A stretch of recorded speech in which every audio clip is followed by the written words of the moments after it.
ब्रह्मांड में बहुत सारी मिस्टीरियस और विचित्र चीजें मौजूद हैं। इन सभी चीजों की फॉर्मेशन 13.8 अरब साल पहले एक बहुत बड़े धमाके में हुई थी, जिसे बिग बैंग के नाम से जाना जाता है। इसी धमाके में निकला मैटर धीरे धीरे ठंडा होकर आपस में जुड़ने लगता है, जिससे तारों का निर्माण होता है। इन्हीं तारों की वजह से हमारे ब्रह्मांड में आकाश गंगाएं बन पाती हैं। वो तारे ही होते हैं जिनकी वजह से हमारे ब्रह्मांड में ब्लैक होल मौजूद हैं, और इन्हीं की वजह से हमें न्यूट्रॉन स्टार जैसे एक्सट्रीम स्पेस ऑब्जेक्ट्स भी देखने को मिलते हैं। तारे बहुत सारी विचित्र ऑब्जेक्ट की फॉर्मेशन तो करते हैं, लेकिन यह खुद काफी ज्यादा सिंपल होते हैं। लेकिन आज हम तारों के प्रति इस धारणा को तोड़ने वाले हैं, क्योंकि आज हम आपको कुछ ऐसे तारों के बारे में बताने वाले हैं जिनको सुनने के बाद शायद आपको उन पर विश्वास भी ना हो। शायद ही आपने इन तारों के बारे में पहले कहीं सुना हो, इसलिए इस वीडियो को अंत तक जरूर देखिएगा। इन तारों के बारे में जानने से पहले आइए एक नॉर्मल तारे के लाइफ स्पैन को बहुत शॉर्ट में देखते हैं। तारों की फॉर्मेशन धूल और गैस के बादल से होती है, जिसे नेबुला कहा जाता है। जब किसी नेबुला का कोई रीजन बहुत ज्यादा डेंस हो जाता है, तो उसकी तरफ बाकी चीजें अट्रैक्ट होने लगती हैं। इससे उस एरिया का द्रव्यमान बढ़ने लगता है और ज्यादा से ज्यादा मैटर कलेक्ट होने लगता है। एक समय ऐसा आता है जब इसी एरिया में न्यूक्लियर फ्यूजन रिएक्शन चालू हो जाता है, जिससे भारी मात्रा में एनर्जी हीट और लाइट के फॉर्म में बाहर निकलने लगती है। तारे की इस स्टेज को कहा जाता है प्रोटोस्टार। प्रोटो शब्द का इस्तेमाल हर उस ऑब्जेक्ट के लिए होता है जो अपने जीवन की शुरुआत पर होता है। खैर, धीरे धीरे यह तारा बड़ा होने लगता है और इसकी energy producing and releasing capacity ज्यादा होने लगती है। जो तारा जितना ज्यादा विशाल होता है, वह उतनी ही ज्यादा एनर्जी को रिलीज करता है, जिसकी वजह से उतनी ही जल्दी उसका अंत भी होता है। जो तारे धीरे धीरे एनर्जी को रिलीज करते हैं, वह लंबे समय के लिए जीते हैं। यही कारण है कि हमारे ब्रह्मांड में रेड डॉर्फ तारों की संख्या किसी और तरह के तारों से काफी ज्यादा है। हमारे सूर्य के साइज का तारा करीब 10 अरब सालों तक जी पाता है और अंत में एक व्हाइट डॉर्फ तारे में तब्दील हो जाता है। लेकिन सूर्य से कुछ गुना भारी द्रव्यमान वाले तारे न्यूट्रॉन स्टार में बदल जाते हैं, जो ब्रह्मांड का सबसे एक्सट्रीम तरह का तारा होता है। इसके मैटर का मात्र 1 चम्मच पूरे माउंट एवरेस्ट के द्रव्यमान के बराबर होता है। अगर तारा सूर्य से और भी ज्यादा विशाल होता है, तो उससे ब्लैक होल की फॉर्मेशन होती है। इस पूरे प्रोसेस में मात्र 2 प्रमुख फोर्सेस काम कर रहे होते हैं। वो 2 फोर्सेस हैं ग्रेविटेशनल फोर्स और रेडिएशन प्रेशर। जैसा कि मैंने आपको पहले ही बताया कि तारा अपने केंद्र में न्यूक्लियर फ्यूजन रिएक्शन को करता है, जिसकी वजह से बहुत सारी एनर्जी बाहर को रिलीज होती है। गुरुत्वाकर्षण बल इसी एनर्जी को अंदर खींचने की लगातार कोशिश करता रहता है, और radiation pressure and gravitational force के इसी बैलेंस की वजह से एक तारा जिंदा रह पाता है। लेकिन न्यूक्लियर फ्यूजन करते करते एक समय ऐसा आता है जब तारे के केंद्र में हैवी मेटल्स जैसे आयरन फॉर्म होने लगते हैं। लोहे को फ्यूज करने के लिए तारों के पास एनफ एनर्जी नहीं होती है, जिसकी वजह से बाहर निकलने वाली एनर्जी अब बंद हो जाती है। यही वो पल होता है जहां पर गुरुत्वाकर्षण बल रेडिएशन प्रेशर से जीत जाता है, जिसकी वजह से तारे का सारा मैटर अचानक से उसके केंद्र में चला जाता है। इस तरह के धमाके को इम्प्लोजन कहा जाता है। अगर तारे का द्रव्यमान बहुत ज्यादा होता है, तो यह केंद्र न्यूट्रॉन स्टार बन जाता है, और अगर तारे का द्रव्यमान उससे भी ज्यादा होता है, तो यह केंद्र एक ब्लैक होल में तब्दील हो जाता है। तो ये थी तारों के बारे में एक बेसिक जानकारी। इससे आपको आगे का वीडियो समझने में काफी ज्यादा आसानी होगी। इनविजिबल स्टार्स, जैसा कि इन तारों के नाम से ही पता चलता है, यह इनविजिबल होंगे, यानी कि ये दिखाई नहीं देंगे। वैज्ञानिक ऐसा बताते हैं कि इस तरह के तारे शायद हमारे ब्रह्मांड के शुरुआती समय में मौजूद थे, और इनकी फॉर्मेशन किसी नॉर्मल पार्टिकल से नहीं बल्कि बोसोन से हुई थी। अगर आपको नहीं पता तो बता दूं कि हमारे ब्रह्मांड में मुख्यतः 2 तरह के पार्टिकल होते हैं। पहले होते हैं फर्मियंस, जो मैटर की फॉर्मेशन करते हैं। आप अपने आसपास जितनी भी चीजें देख रहे हैं, वो सब इन्हीं पार्टिकल से बनी हुई हैं। दूसरी तरह के पार्टिकल होते हैं बोसोन्स, जिन्हें फोर्स कैरिंग पार्टिकल्स भी कहा जाता है। ब्रह्मांड में जितने भी फंडामेंटल फोर्सेस हैं, उनको फंक्शन कराने में इन्हीं पार्टिकल्स का हाथ होता है। जिस तरह से नॉर्मल मैटर के पार्टिकल्स होते हैं, वैसे ही गुरुत्वाकर्षण और इलेक्ट्रोमैग्नेटिज्म जैसे फोर्सेस के भी अलग अलग पार्टिकल होते हैं। हालांकि मैं आपको बता दूं कि अभी तक वैज्ञानिकों ने गुरुत्वाकर्षण के पार्टिकल को नहीं ढूंढा है, और ऐसा इसलिए है क्योंकि ये एक बहुत ही ज्यादा कमजोर फोर्स होता है। इसके पार्टिकल्स को डिटेक्ट करने के लिए हमें बहुत ही ज्यादा आधुनिक इंस्ट्रूमेंट की जरूरत पड़ेगी, जो अभी हमारे पास नहीं है। खैर, इनविजिबल स्टार्स भले ही हमें दिखाई ना दे, लेकिन हम उनको डिटेक्ट जरूर कर सकते हैं। वैज्ञानिक ऐसा बताते हैं कि भले ही ये तारे इनविजिबल हों, लेकिन उनके पास भी नॉर्मल तारों की तरह गुरुत्वाकर्षण बल होता है। जिस तरह से तारे अपने पीछे से आने वाली लाइट को बेंड कर देते हैं, वैसे ही ये तारे भी करेंगे, जिससे हम इन्हें डिटेक्ट कर सकते हैं। इसके लिए हमें ब्रह्मांड में होने वाली ग्रेविटेशनल लेंसिंग पर नजर रखनी होगी। अल्बर्ट आइंस्टाइन ने अपनी थ्योरी ऑफ रिलेटिविटी में बताया था कि जिस भी ऑब्जेक्ट का ज्यादा द्रव्यमान होता है वह स्पेस टाइम को मोड़ देता है। इसी कर्वेचर की वजह से पीछे से आने वाला प्रकाश मुड़ जाता है और हमें या तो दूसरी डायरेक्शन में दिखने लगता है या फिर पहले से ज्यादा मैग्नीफाई होकर दिखाई देने लगता है। इसी चीज को कहा जाता है ग्रेविटेशनल लेंसिंग। कुछ वैज्ञानिक तो ऐसा मानते हैं कि इनविजिबल स्टार्स असल में डार्क मैटर से बने हो सकते हैं, क्योंकि डार्क मैटर को भी हम डिटेक्ट नहीं कर सकते हैं। उनके मुताबिक आकाशगंगाओं में द्रव्यमान का जो भी डिफरेंस होता है वह असल में किसी डार्क मैटर का नहीं, बल्कि इनविजिबल स्टार्स का होता है।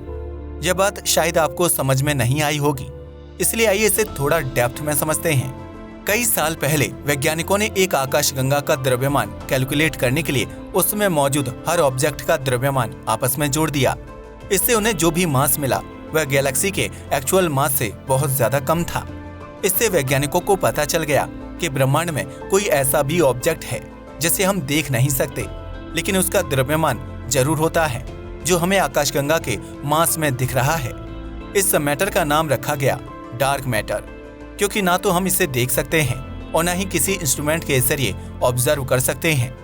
बस हम इसके इफेक्ट को कैलकुलेशन में डिटेक्ट कर सकते हैं।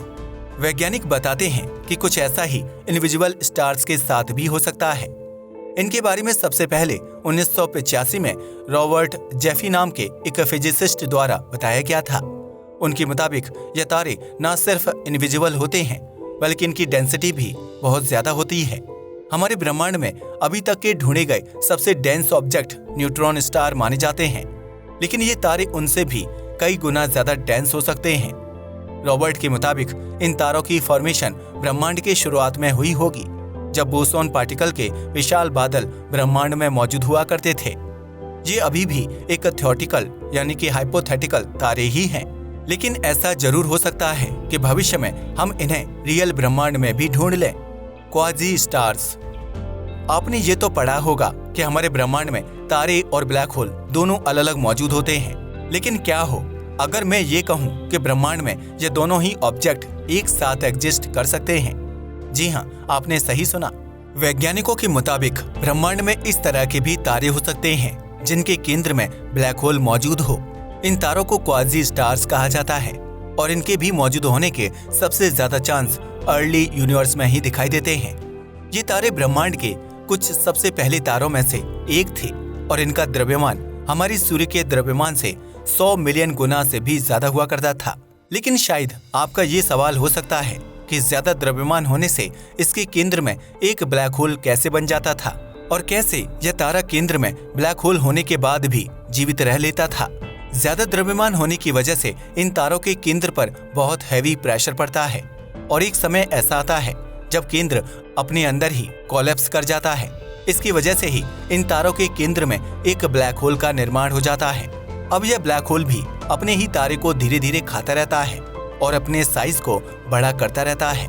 औसतन एक क्वाजी स्टार केंद्र में ब्लैक होल फॉर्म होने के बाद मात्र 70 लाख साल तक ही जी पाता था, जो ब्रह्मांड की स्केल पर एक बहुत ही छोटा टाइम है।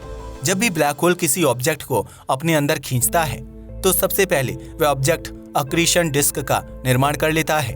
यह ब्लैक होल का चक्कर लगाने वाली एक ऐसी लेयर होती है जिसमें पार्टिकल्स की एनर्जी बहुत ज्यादा हाई होती है।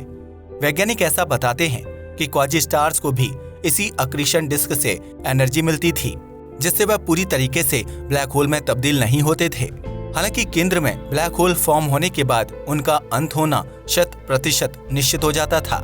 आज ब्रह्मांड में हमें बहुत विशाल ब्लैक होल ढूंढने को मिल रहे हैं और वैज्ञानिक इसका श्रेय किसी और को नहीं बल्कि क्वाजी स्टार्स को ही देते हैं। ब्रह्मांड में ढूंढा गया सबसे बड़ा ब्लैक होल फीनिक्स ए है और इसका द्रव्यमान सूर्य के द्रव्यमान से 100 अरब गुना ज्यादा है। और इतनी बड़ी ब्लैक होल को आज के साइज के तारों से फॉर्म होने में बहुत लंबा समय लगेगा। एक ब्लैक होल इतनी तेज मैटर भी अपने अंदर नहीं खींचता है जिससे उसका द्रव्यमान इतना शॉर्ट टाइम स्पैन में इतना ज्यादा हो जाए। यही कारण है कि वैज्ञानिक मानते हैं कि इन सभी विशाल ब्लैक होल्स की फॉर्मेशन क्वाजी स्टार से ही हुई है।